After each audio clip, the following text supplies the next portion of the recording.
साहब को जो है नामजद कर रहे हैं आपके लीडर, आपके कायद? देखिए जी, मैं समझता हूँ कि जो दुनिया में एक है रिवायत है कि जो स्पीकर होता है या चेयरमैन सेनेट होता है वो गैर जानबदार बन जाता है, और अगर कोई स्पीकर या चेयरमैन हाउस की प्रेस्टीज के वास्ते अच्छा काम करे और उसके वकार को बुलंद करे, उसकी कारकर्दगी काबिल सताइश हो, तो बाज़-औक़ात फिर पार्टियां पार्टी मफादात से बालातर होकर मुल्की मफाद में ऐसे शख्स पर मुत्तफिक हो जाती है। तो ये कोई बुरी बात नहीं है। मैं सेनेट का रुकन नहीं हूँ, मैं कभी, क्योंकि मैं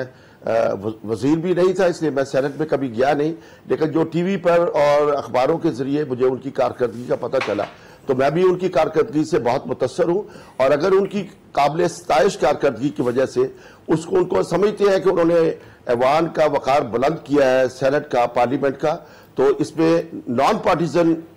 होके हमें मेरे ख्याल में उन पर इत्तेफाक कर लेना चाहिए था। लेकिन अगर उनकी अपनी जमात नहीं मानती तो कोई इतराज नहीं है। फिर सबसे बड़ी, देखिए किसी के पास एक्सपीरियंस नहीं है कि वो अपना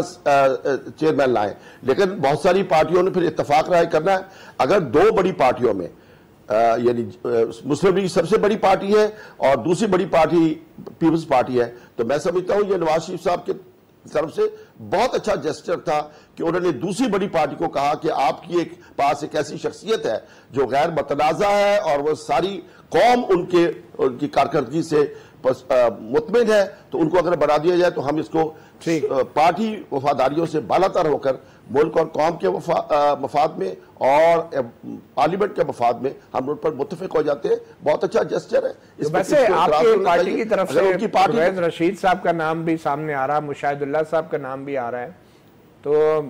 कोई मतबादल आपकी पार्टी में कौन कौन से नाम है जिन पे गौर किया जा रहा है? नहीं, हमारी ये तो नहीं बात, इसका मतलब अगर रजा रबानी साहब का नाम उन्होंने तजवीज़ कर दिया है तो ये इसलिए कि हमारे पास एक्सपीरियंस नहीं है, और बजाय